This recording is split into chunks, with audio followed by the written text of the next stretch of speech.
All right, ladies and gentlemen, welcome to Two Men and a Football. And actually, and it is actually two men, unlike our season preview last week, which we had four of us here. It's just myself and Lee Mason. And we're going to talk a little college football, some of the scores. We're going to talk about some upcoming games.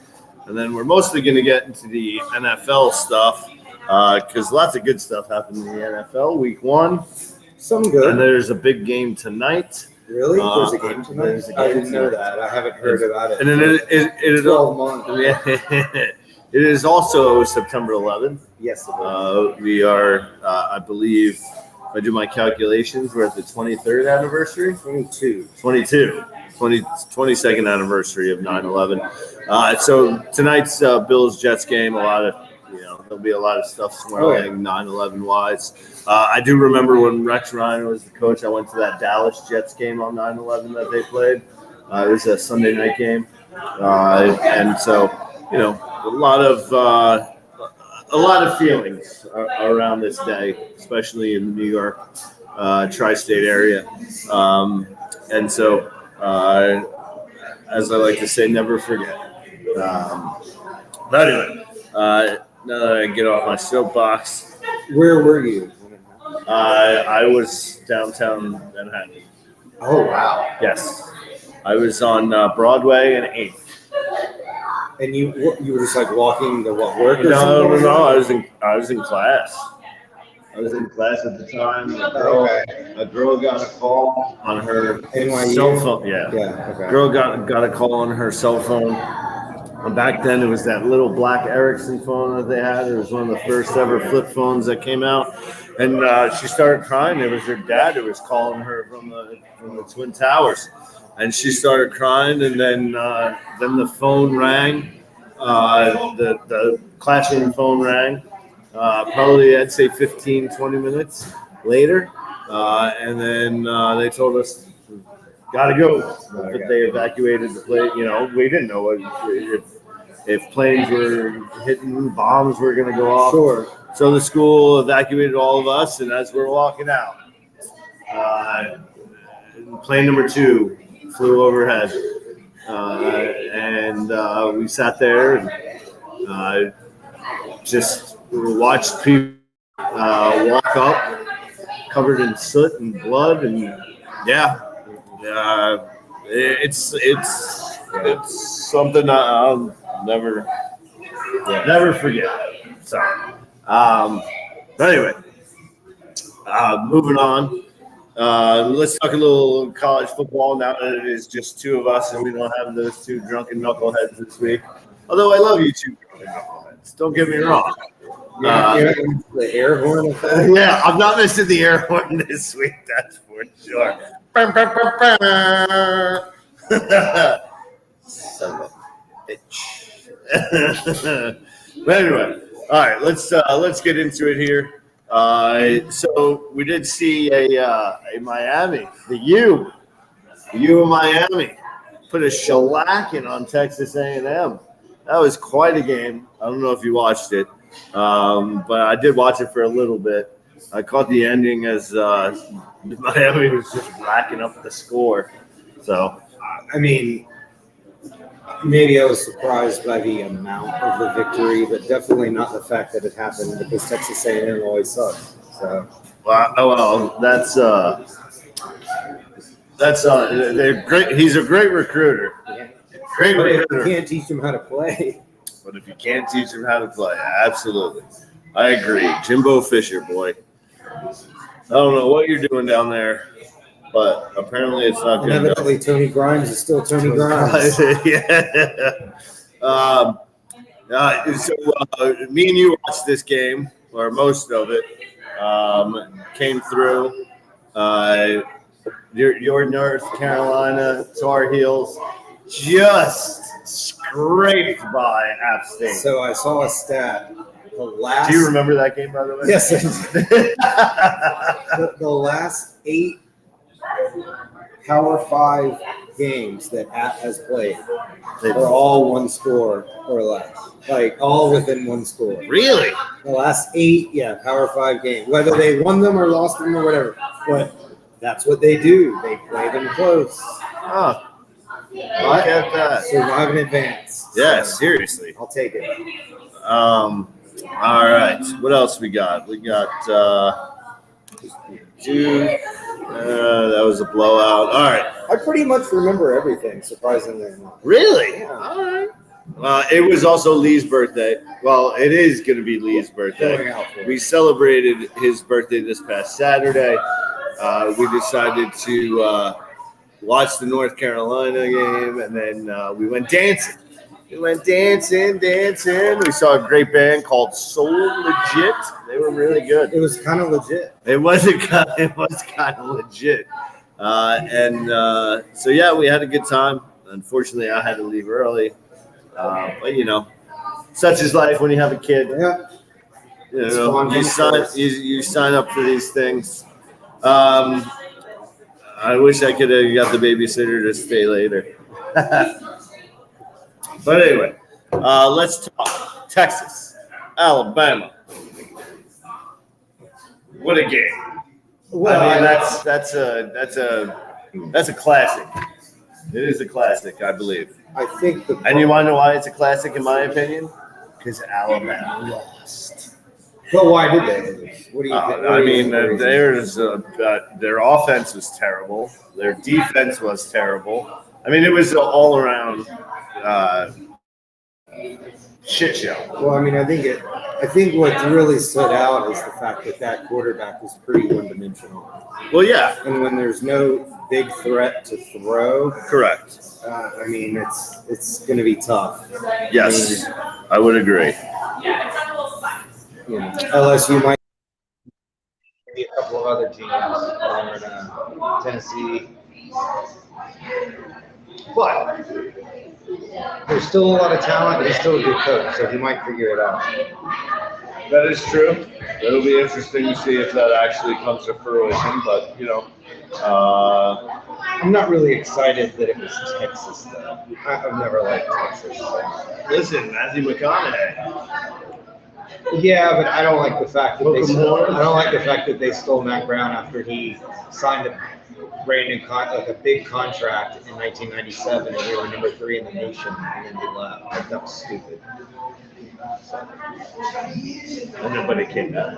He did come back, and he only won one natty in Texas. I think if he would have stayed, he would have won at least one.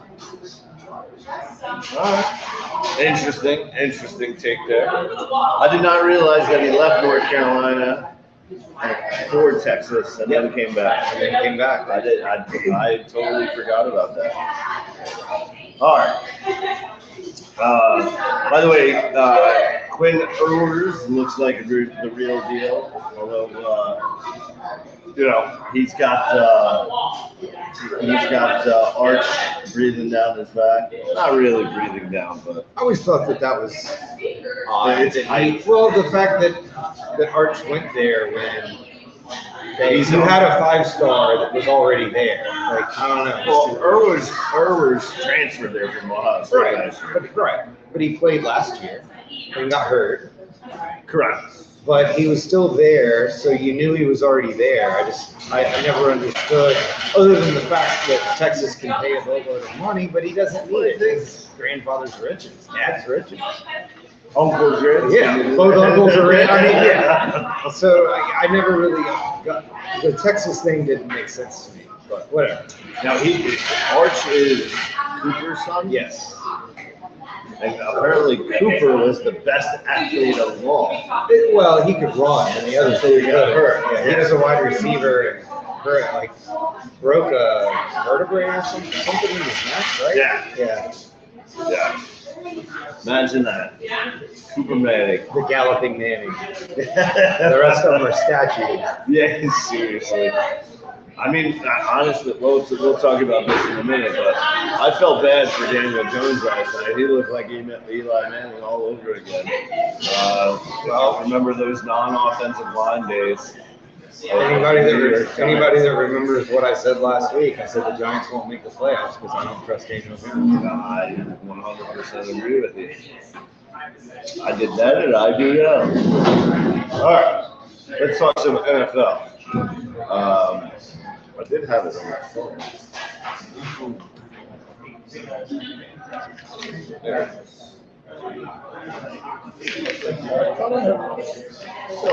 Anyway, all right. So we'll start with last night's game real quick. Do we have to? We don't. No, I know. I'm kidding. I mean, What an atrocious performance. it was but it was everything that we knew already. It was the Cowboys have a really good defense. Very good. The Cowboys have a good running game. Yes. They're lucky that Dak didn't have to do anything, and the Giants are terrible. There you go. I mean, the Giants were really fortunate last year. They had a weaker schedule. They played well enough in some close games to get in the playoffs, and then they played against a fraudulent team in the Vikings and got that win. But overall, they're meh, and they got blown out. No, I agree. I hear you. All right. Let's talk some upsets in the NFL that, well, honestly, I didn't see coming. Let's start with that. I know the one I did see coming. The Browns, The Packers and the Bears. I saw that. Oh, that's not an upset. No, it isn't. But a lot of people were like, "Oh, Jordan Love and Justin Fields is going to be so good, and the Bears are better now, and it's so good to see how it ended up. The Packers are going to the playoffs." But there's also a lot of people kind of tend to overreact week one. Like, I'm not worried about the Chiefs. I'm not really worried about the Bengals. But there are certain teams that continue to show the traits that we remember, like the Vikings or like the Giants or that kind of thing, or the Texans. The Bucks was a big surprise to me. Yeah, I didn't think that was going to happen. So. Even with Baker Mayfield. Even though it was the Vikings, though, I mean, I still thought they would figure out a way to pull it out. But and the Rams were a big shock to me. I know you picked them to make the playoffs, but I didn't think they'd beat the Seahawks. I think the Seahawks aren't. I think Geno Smith caught lightning in the bottle for those first 7 weeks. I know, but even the rest of the team should be able to beat the Rams. I mean, the Rams. Name a defensive player other than Aaron Donald. Okay. Name an offensive player other than Kupp, Akers, and Stafford. Yeah, and Stafford. You can't. Yeah, no, you really can't. You can't. I mean, it's the same. Tyler Higbee. Yeah, the tight end. That's All right.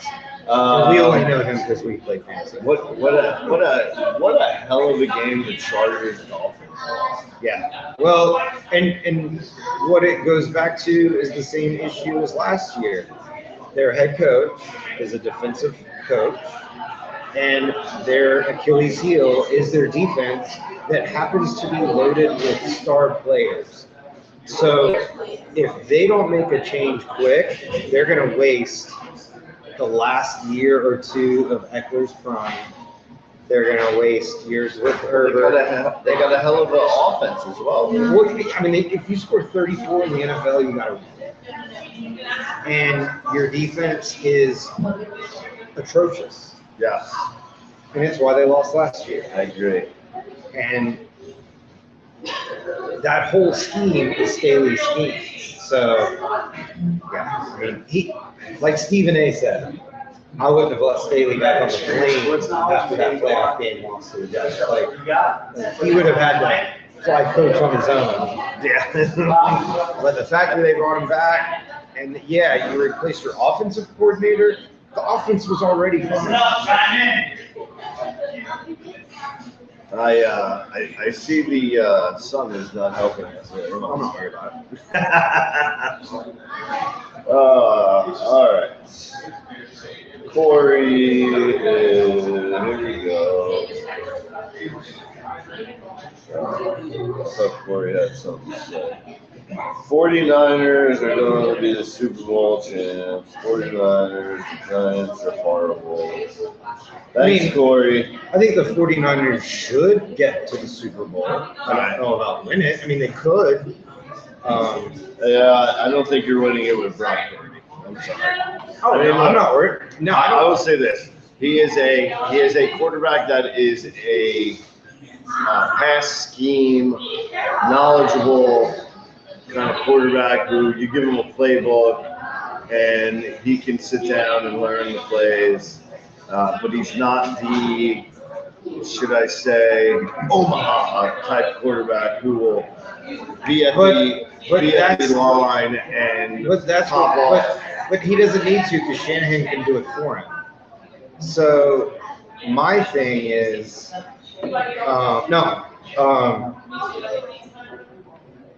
I mean, okay, would you rather have Brock Purdy or Daniel Jones? Right now, I would take Brock Purdy. Would you rather have Brock Purdy or Kirk Cousins? Kirk Cousins. Really? Yes. You would trust him in the clutch. Yes. Game on the line, got to make a play. You're going to Over Brock Purdy. Okay, Brock Purdy over Dak Prescott.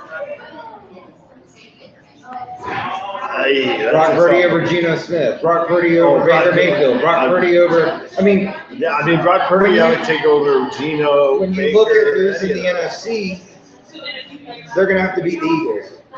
Right. And that's it. So I think they could very well go to the Super Bowl. I think it's going to be more than the Eagles. I think the Cowboys are going to be there. I think it's going to. Can go wrong. Will go wrong. I mean, I think the Cowboys will end up being there. They'll make the playoffs. Well, they'll make the playoffs. And they'll either They'll lose win the the first game or they'll win one and they'll lose the second. They'll win. They'll definitely win one. That's for sure. There's no question about that. I mean, and then listen, if Jordan Love looked good, if Jordan Love, the Packers, I mean, they could also be, I think the Packers, based on the roster, and if Jordan Love continues to play well, I think they could easily be the fourth best team in the conference. I mean, what about the Saints? I'm not buying that yet. I mean, the Titans are hit or miss. And they always play tough, close games, but they don't. But Tannehill's a bum. He should have stayed a wide receiver. So you can't trust that. And all their weapons are young, other than Hopkins, receiver-wise. Right. I don't. There's nothing about the Titans that's exciting. Like so if the Saints can go out and beat a good team, the Saints can beat the 49ers or the Eagles or the Cowboys or somebody like that. Great. But I don't see Derek Carr coming through in the clutch like that. So I'd take the Packers over the Saints right now. Really? Yeah. That is interesting. Look at this guy. He's got nerves on his. We're right here. I know, I'm just saying. We got people coming in. He's got nerves on his little scooter. What is that? The 4-4? Yeah. Is it Korean War then? Yeah, that is cool. All right. So since we're on that topic, let's talk Packers players. Because I don't think anybody expected the kind of game that Jordan Love played. I thought he'd play well. I thought they'd win. I also don't think. But they didn't without Watson, so that was good. Yeah, that was a help. Yeah. Well, we got to take a quick call. You got it? Thank you. All right. No? All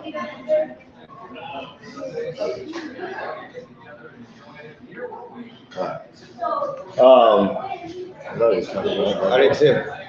But anyway, yeah, I mean, Well, and their defense, but the crazy thing about that team Right. is 8 of the 11 starters on defense were first-round picks, and they've Yeah. played poorly over the last few years. So Correct. if they can figure that out, I mean, the talent's there. Oh yeah. 2 good running backs, 2 really good, seem to be good young wide receivers, and if Jordan Love's there and he plays well, Yeah. By the way, you know what I forgot to do? what? All this. We just dove right in. So, yeah, we are live from Tadaro Pizza, 116 North Warwick Street. John's a good friend and a sponsor of ours, and we thank him for that. We also want to thank our other sponsors, Party in Pink, Rusty and Women's Beer. Their number is 864-735-7014. Then we got Chris Pryor, my buddy of Service Realty, 864-380-0525. This sun's starting to get me, by the way. I'm still fine. I'm starting to get roasted over here. I'm gonna be like a rotisserie chicken. I have to like. But it was like what was it? The chicken, and one of them starts getting, or Kramer's getting the tan, and Higgins like, Kentucky Rock. Yeah, the Kenny Rogers chicken. Yeah. Kenny Rogers chicken. Yeah, when the sign. and he goes to go lie down, and he's like, Good old Seinfeld. All right. Well, shout out to Sam Howell for beating the Cardinals yesterday. Touchdown run and pass. I like that. Speaking of which, I still have some of that at my house. Oh, yeah, that's right. I still have that North Carolina Sam Howell jersey for you at my house. Thank you. Anyway, how do the Browns beat the Bengals? Well, the Browns have beaten them 5 out of the last 6. I think Joe Burrow's only won 1 game against the Browns in his whole career. Right. Look at the talent. And it was a monsoon. The weather was bad, and Joe Burrow is not 100%. And when the weather's bad and you've got Nick Chubb, you're probably going to do okay. So But the Bengals have Joe Mixon. Joe Mixon's a bum. What? Joe Mixon punches girls in the face, okay? He's a bum. He shouldn't even be in the league. Nick Chubb is superior to Joe Mixon. Okay, what about the wide receiver core? Jamar Chase, T. Higgins. They did look pretty great yesterday. But I do think, I mean, I'm sure that there was some, issue with Burrow, but the biggest problem was this new offensive line that he was supposed to have that was going to be so much better than what he used, and he was under pressure all day. So He was. All right. So let's. and yes, Joe Mixon's a bum. Well, let's talk. The Thursday night game was a hell of a game. The Lions Chiefs. Who would have thunk, even though Travis Kelce was out, who would have thunk that the Lions would beat the Chiefs in Arrowhead? Well, what I would say is take away Travis Kelce from that offense, just from that lineup, and look at the other 10 guys that are on the field at that particular time. That would be a bottom tier NFL roster.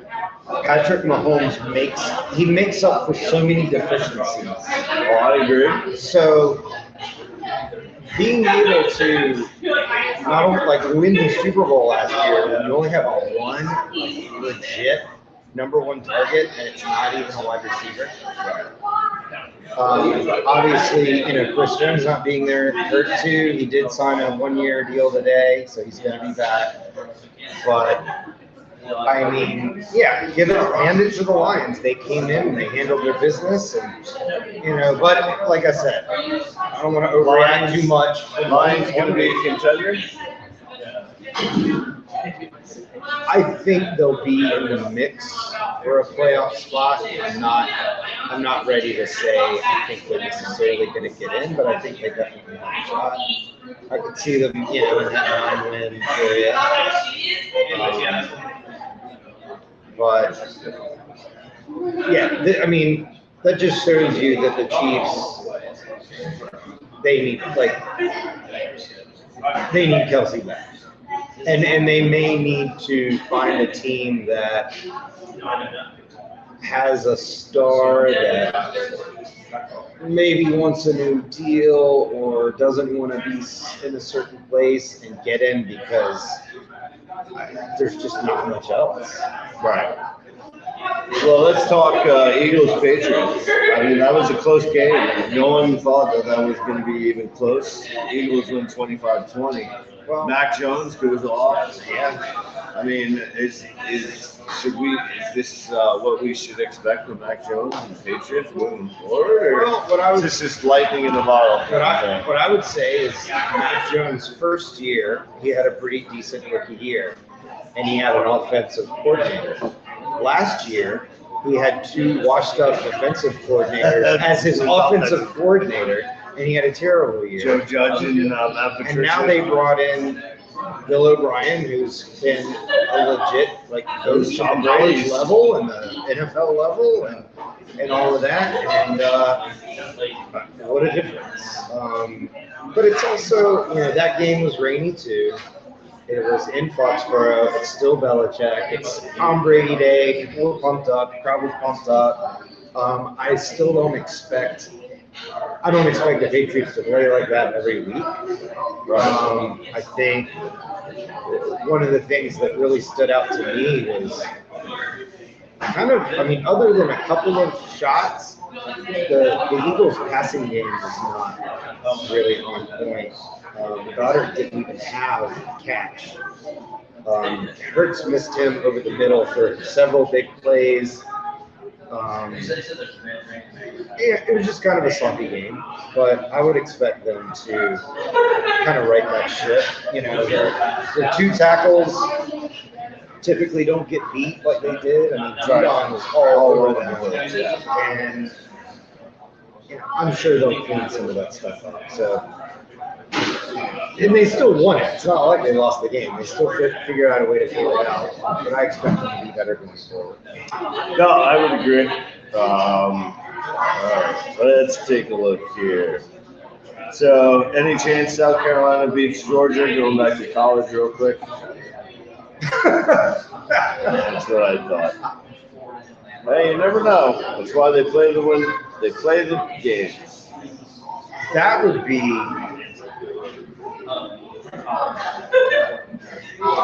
be one of the biggest upsets ever in recent memory. I mean, App State beat Michigan. That would be on par. We beat them by 2 touchdowns on a neutral site. We're going to beat Georgia, who is superior to pretty much everybody else, and it's not even close. I would be blown away if that happens.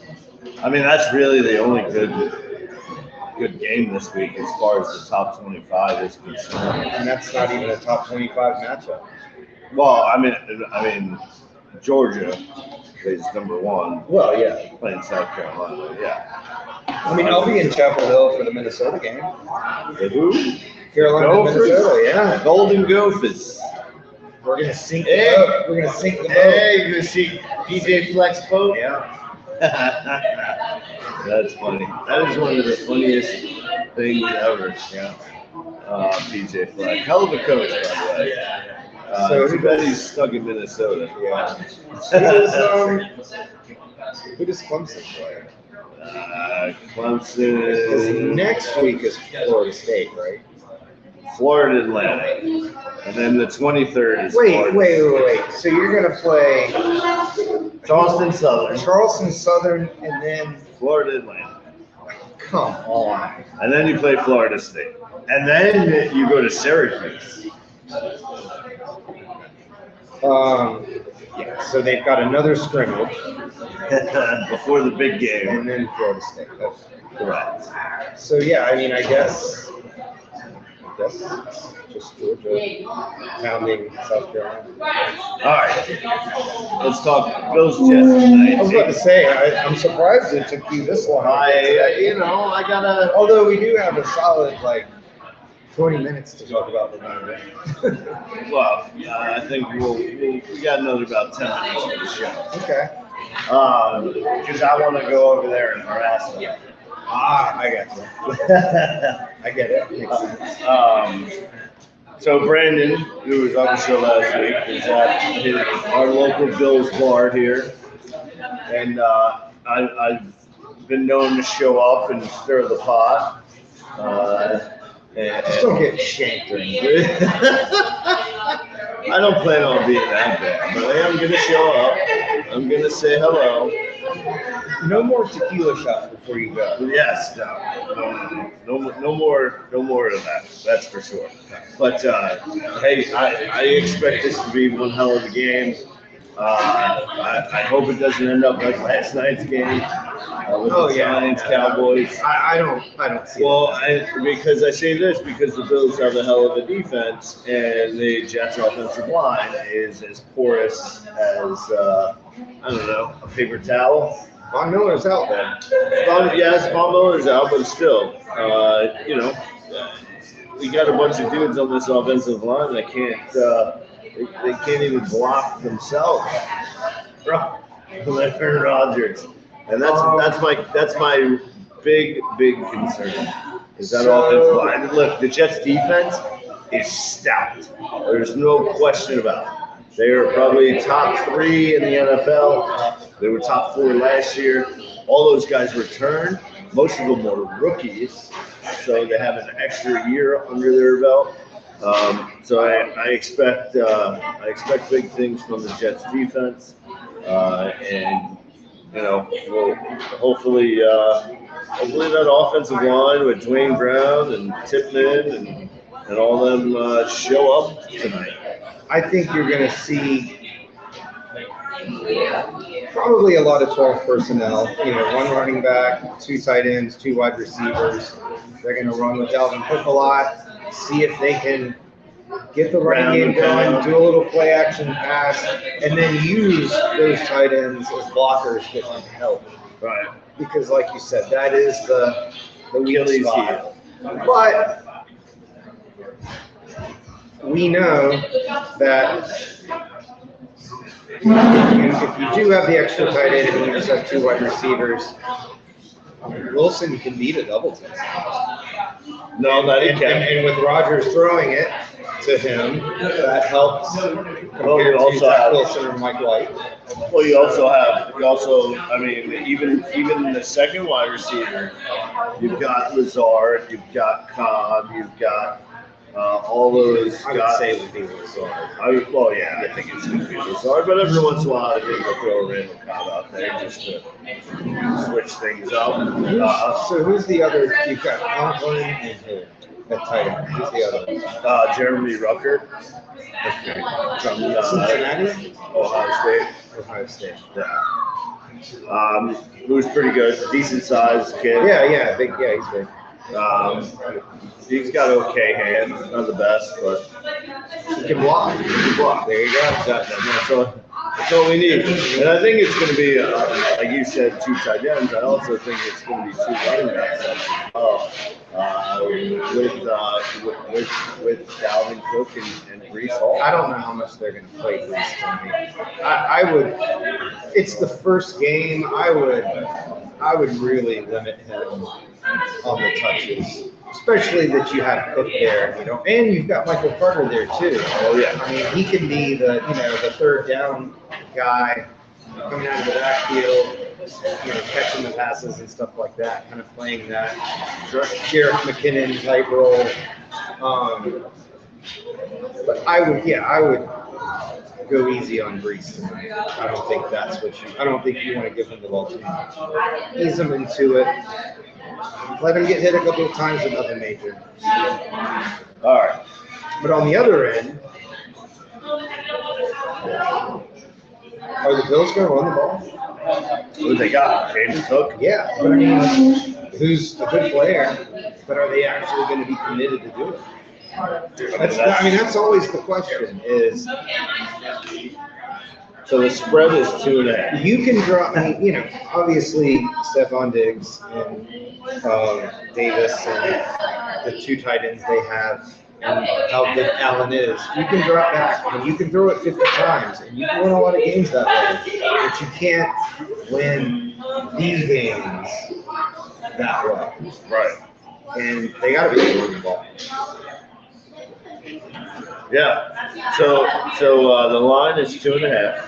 Obviously, there's some favoritism because the Jets are at home. This game was in Buffalo. You're probably looking at a 4.5 to 5 spread. The over/under is 44.5. I think it'll be lower scoring. I really do. That might. It's probably. I was thinking like a 20 to 21, 24, something like that. Yeah. Well, especially with the defenses the way they are. Yeah. Yeah. So what's your prediction? I am taking the over. I mean the under and the Jets plus 2.5. So I think overall the Bills are better, but New York 9/11. Well, that's exactly. I think there's going to be that extra little bit of juice and excitement. So if it was in Buffalo, I'd take the Bills all day, but I think the Jets will pull it out tonight with all that going on. I think they'll figure out a way. Yeah, I would agree. I think there's going to be an extra sort of fired up 9/11. They're going to have this whole ceremony before the game as they have in the past, every time the Jets or Giants have played on 9/11. I'm surprised they didn't just do Jets against Giants. Well, that's what everyone thought. But yeah, I was when they came out with the Bills Jets, I was like, why not? Why? That makes no sense to me. But it is what it is. The NFL, in their infinite wisdom, scheduled this game in June once Aaron Rodgers. Well, Once Aaron Rodgers signed with the Jets, and they turned around and they made it basically an AFC. I mean, it's coming down probably to the Jets and Bills when it comes to the AFC East, if all goes correctly. Although Tua killed it yesterday. I will give Brian Kelly that. oh yeah, no, I mean Tua went off yesterday. Offensively, the Dolphins played really well. Offensively, the Chargers played really well. Both defenses were pretty bad. The Dolphins just made one more play. I mean, that's basically what it was. But Tyreek Hill looked like a Tyreek Hill of old. yeah, I still can't. I don't see how you can't play press man because all he does is give you that twitch and he's gone. You got to play off a little bit and then bring the safety over where he can't run by. Right. I don't get it. All right. So once again, this is 2 Minutes of Football. I want to thank Lee Mason for joining me here tonight at Cigarro's Pizza, 116 North Markley Street in Greenville. There is also a Clemson store right by the campus. Most people know that place because it's been there for 23 years. If you went to Clemson University, you definitely wandered in there one night, I'm sure. Oh, there's one of these? Yeah. Oh, I've probably been there. And there you go. It's a small little place. It's right off of the main drag, and it's like a little shop. Yeah, okay. Yeah, I've been there. Yes. So that same people, same Okay. I want to thank them for being a sponsor, and John and the family. Also want to thank Plumbing and Pink, Rusty and Lenny Greer. You can reach them at 864-735-7014. And Chris Pryor, a Service Realty, 864-380-0525. We will be back here next Monday night to talk a little bit more about college and NFL. And we hope you have a great night, and let's go Jets.